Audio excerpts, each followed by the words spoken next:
आरा के मौलाबाग स्थित शारदा स्मृति संभावना पब्लिक स्कूल में दीपोत्सव कार्यशाला सह प्रदर्शनी के समापन कार्यक्रम का शुभारंभ विद्यालय के निदेशक डॉक्टर कुमार द्विजेंद्र एवं प्रशासिका डॉक्टर अर्चना सिंह ने रिबन खोलकर किया। वहीं इस मौके पर विद्यालय के प्रबंधक सह निदेशक व कार्यक्रम के अध्यक्ष कुमार द्विजेंद्र ने कहा कि बच्चों ने जितनी सफाई से प्रदर्शनी में प्रदर्शित वस्तुओं को बनाया है, उसे देखकर ऐसा नहीं लगता कि यह सभी छोटे बच्चों की कृति है। उन्होंने इसके लिए विद्यालय के कला शिक्षक संजीव सिन्हा, विष्णु शंकर, स्वाति सिंह एवं ममता सिंह को धन्यवाद दिया और कहा कि इस तरह का प्रशिक्षण विद्यालय भविष्य में भी करता रहेगा। वहीं विद्यालय की प्रशासिका डॉक्टर अर्चना सिंह ने विद्यालय के बच्चों एवं उनके अभिभावकों को संबोधित करते हुए कहा कि दीपावली दीपों का त्योहार है, दीप खुशियों का प्रतीक है और इसके लिए विद्यालय के बच्चों द्वारा इस प्रदर्शनी के माध्यम से दीपावली में अपने प्रियजनों को उपहार स्वयं के हाथों से बनाकर देने के लिए प्रेरित किया। एक ओर जहां बच्चों में हुनर सीखने का अवसर मिला, वहीं लोकल को वोकल बनाने की प्रेरणा भी मिली। उन्होंने कहा कि दीपावली में दिए जलाएं ताकि लोकल कलाकारों व शिल्पकार आदि को प्रोत्साहन मिल सके। इसके साथ ही उन्होंने बच्चों को बताया कि दीपावली में पटाखे सावधानी के साथ जलाएं, अपने अभिभावकों की निगरानी में ही पटाखे जलाएं। उन्होंने स्वनिर्मित और स्वदेशी वस्तुओं के उपयोग पर जोर देते हुए उसे जीवन में अपनाने के लिए कहा। विद्यालय की प्रदर्शनी में प्रदर्शित वस्तुओं को मुख्य अतिथियों ने अवलोकन किया। अवलोकन के उपरांत नन्हे बच्चों द्वारा बनाई गई आकाशदीप, घरौंदे, वॉल हैंगिंग, ग्रीटिंग्स कार्ड, वंदनवार, कैंडल स्टैंड और लक्ष्मी गणेश की मूर्तियों को देखकर वे अभिभूत हो गए।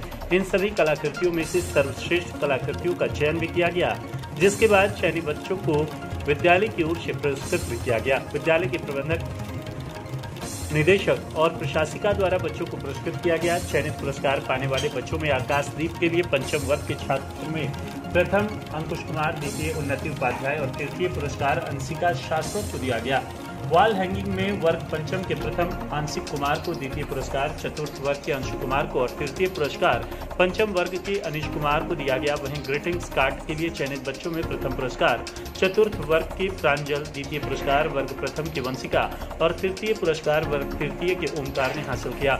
मंच संचालन विद्यालय की शिक्षिका ममता सिंह ने किया और धन्यवाद ज्ञापन विद्यालय के प्राचार्य दिवेश कुमार ने किया। इस अवसर पर विद्यालय के अभिभावक, शिक्षक, शिक्षिकाओं के साथ मीडिया और अन्य लोग भी उपस्थित रहे।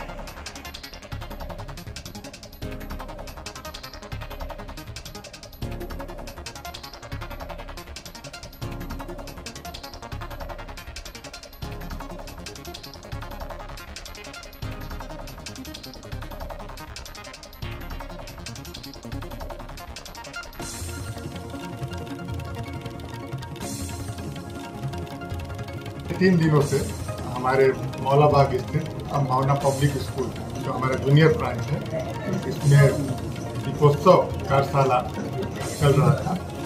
ये इस तरह का कार्यशाला हम लोग प्रत्येक वर्ष करवाते हैं दीपावली के अवसर पर, जो आगे पर्व त्योहार आने वाले हैं उसके अवसर पर, ताकि बच्चों में एक अवेयरनेस हम ला सकें और ये बता सकें कि जैसे बाजार से हम बहुत तरह की लाइट खरीदते हैं, बहुत तरह का अब तो चाइनीज दीप वगैरह भी आया हुआ है, तो बच्चे कैसे अपने हाथों से दीप बना सकते हैं, कैसे ग्रीटिंग बना सकते हैं, कैसे आकाशदीप बना सकते हैं। तो इन सब चीज़ों को बताने के लिए हर साल हम लोग जो पर्व त्योहार आते हैं उसके पहले एक 3 दिवसीय, 4 दिवसीय या 5 दिवसीय कार्यशाला का आयोजन करते हैं। और उसमें जो हमारे आर्ट के शिक्षक हैं, संजीव सिन्हा, विष्णु शंकर और जो यहाँ की टीम है, वो सारे लोग लगते हैं और बच्चों के साथ बैठकर उनको ट्रेनिंग देते हैं और ट्रेनिंग देकर जो चीज़ें हैं उसको बनवाते हैं। पहले के जो छोटे छोटे बच्चे हैं, दीपोत्सव कार्यशाला में अपना आज अच्छा प्रदर्शन किया और उनको सम्मानित भी किया गया। कितना लाभ मिलता है बच्चों को इस तरीके के जो कार्यशाला आयोजित होते हैं सीखने के लिए? पठन पाठन के अलावा एक इतर गतिविधि हो जाती है। साथ ही बच्चों में जो प्रतिभाएं हैं उसे समझने का मौका शिक्षकों को भी मिलता है और अभिभावक भी समझ पाते हैं कि हाँ, हमारे बच्चे के अंदर कौन सी प्रतिभा है। साथ ही अपनी कला संस्कृति को समझाने का एक अच्छा मौका रहता है बच्चों के बीच में। और हैंडमेड चीज़ें जो आप खुद से बना सकते हैं, अपने अभिभावकों को दे सकते हैं। मैं एक संदेश देना चाहूँगी बच्चों के लिए कि इस दीपावली को सुरक्षित तरीके से मनाएं और स्थानीय चीज़ों का ही उपयोग करें और सुरक्षित तरीके से दीपावली मनाएं, ताकि पटाखे वगैरह जो है वो बहुत ढंग से और अभिभावकों को साथ में रख करके ही जलाएं और चाइनीज चीज़ों का बहिष्कार करें। सभी को दीपावली की बहुत बहुत शुभकामनाएं। इस कार्यशाला में भाग लिए हुए अपने बच्चों को मैं का बहुत बहुत धन्यवाद देना चाहूँगी, क्योंकि उन्हीं की बदौलत हम लोग यहाँ खड़े हैं और इस सुंदर सुंदर कलाकृतियों को देख रहे हैं। तो बधाई भी है उनका और मेरी तरफ से उनका स्वागत भी है। मीडिया से आए हुए बंधुओं को भी बहुत बहुत स्वागत है और दीपावली की बहुत बहुत शुभकामना भी है। 4 दिवसीय चली ये कार्यशाला आज समापन है। आप देख रहे हैं जो ये कलाकृतियाँ हैं बहुत छोटे बच्चों की हैं। अगर एज ग्रुप को हम देखें, आयु वर्ग को देखें, तो मुझे लगता है कि तकरीबन 5 से लेकर के 9 साल के बच्चों की ये कलाकृतियाँ हैं। मैक्सिमम 10 साल रख लीजिए।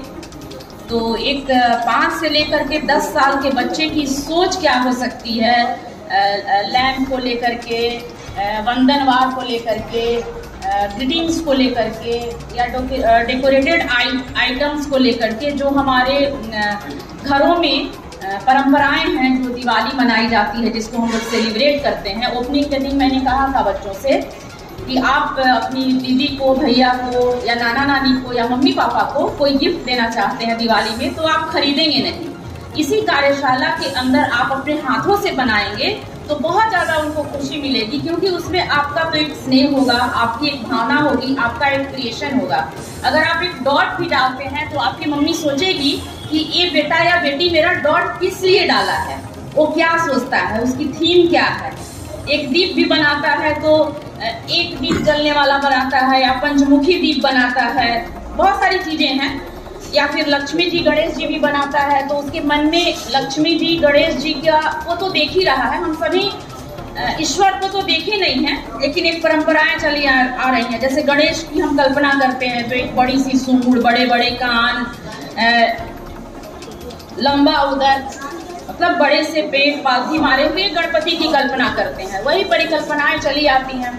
अगर कोई कह दे बजरंग बली को कि सपाट मुंह है तो हमें खुद नहीं अच्छा लगेगा कि ये कहाँ से बजरंग बली लग रहे हैं। तो ये सारी परंपराएं होती हैं, लेकिन बच्चों के हाथों से, बच्चों की भावनाओं से, बच्चों की कलाकृतियां कैसे उभर करके आए, पठन पाठन से अलावा, क्लास से अलग हट करके कुछ ऐसा क्रिएशन जिसमें वो उबाऊ ना हो, कुछ अलग जो उनके दिमाग में चल रहा है उसको वो डालें और हम लोग देखें, समझें कि हाँ इस बच्चे के अंदर कौन सी चीजें हैं, कौन सी प्रतिभा है जिसको आगे चल के हम उसको परिष्कृत कर सकते हैं, उसको तराश सकते हैं, ये समझ सकते हैं कि हाँ ये बच्चा इस चीज में, इस विधा में अच्छा करेगा। तो ऐसी कार्यशालाएं इन चीजों पर, ऐसी जगहों पे बहुत महत्व की होती हैं। और बच्चे, उनके अभिभावक, इवन अभिभावक भी नहीं समझ पाते। अगर मान लीजिए बच्चा थोड़ा सा पढ़ने में कमजोर है तो अरे क्या ये तो कमजोर है, पता नहीं लाइफ में क्या करेगा, तो पता चला वो क्रिएशन बहुत अच्छा कर रहा है।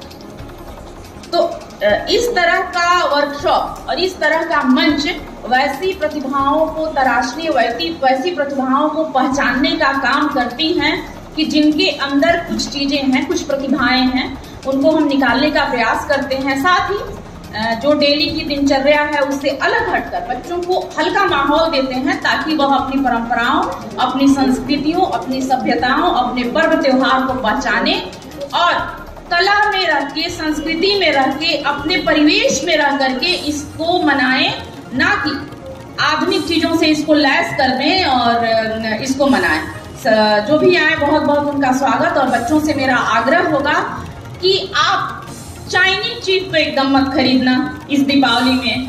खरीदोगे क्या चाइनीज चीज? चाइना की बनी हुई चीजों को खरीदोगे? ये जितनी भी लाइटें आती हैं ये चाइनीज हैं। इवन लक्ष्मी गणेश जी भी चाइनीज आ रहे हैं बहुत। तुमको लेना भी होगा लक्ष्मी गणेश जी तो क्या लोगे? मिट्टी वाली। कौन सी लोगे? हाँ, जो हमारे स्थानीय कलाकार बनाते हैं। दीप कौन सा लोगे? मिट्टी वाला, लोकल दीप लोगे। उसको तुम डेकोरेट कर सकते हो, कितना अच्छा डेकोरेट किए हो। वो कलर प्रिंट और जो मशीन से बन करके आती हैं चीजें बाहर से, उसको नहीं लोगे। नहीं लोगे ना? तो चाइनीज चीज नहीं लेना है हम लोगों को। क्यों नहीं